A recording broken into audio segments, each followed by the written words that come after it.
What is TCP/IP? The question everyone wants to know in this room. Surely enough, any of you here don't know who I am. But anyway, let's get to the topic.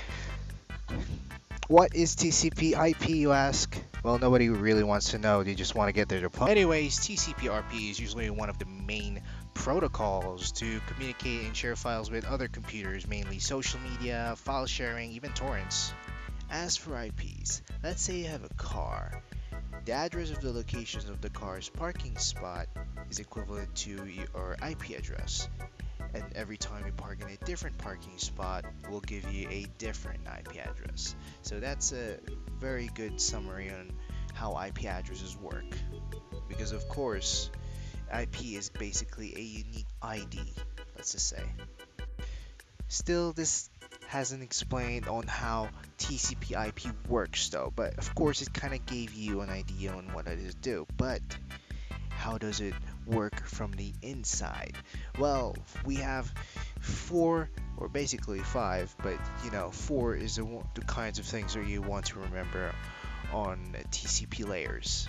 Four things. I feel like your professor is gonna be mad. I present you the layers of TCP protocol. You'll be wondering why pizza, right? Well, I kind of ran out of ideas, but pizza does kind of look like it's a TCP protocol, right? Come on, look at the difference. TCP/IP consists of four layers.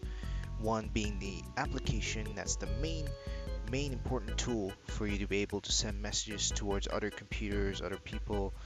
Two would be transport. This is important because how it divides divides the files into tidbits, so it will be able to send through different pathways of the internet, having less traffic and more convenient, therefore more faster. But of course, it will be even more faster if there's internet. This finds the closest route to your friend's computer or anywhere in the world. And last but not least is networking. This confirms whether or not this is the right person you send to. Also, this is always the hub of all things that need the files to be created, so it can form into one gigantic file or one message. Okay, so you've gone to the point maybe you're wondering now, how does it work? Or you guys probably don't care anyway. Here we have Jeff. Jeff lives in New York and he wants to send his package to his relatives in Texas. But of course, in order to do that, he'll have to send his package in his local post office. This would be our application, as it acts as a program to send files and messages with.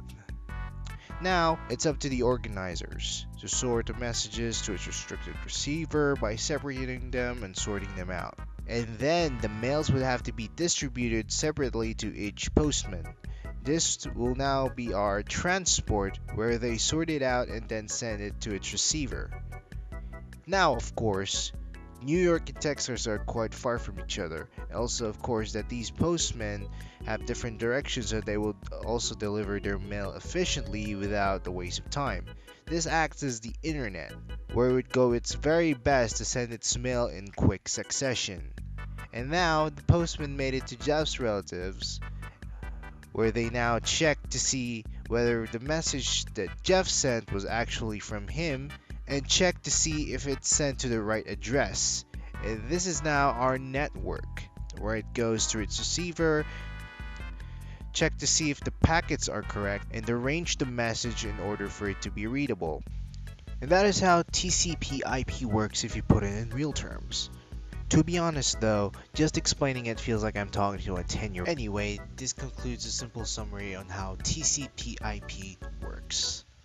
Are you kidding me? No! What? Di okay na yan. Sige, isang ko na dali pre.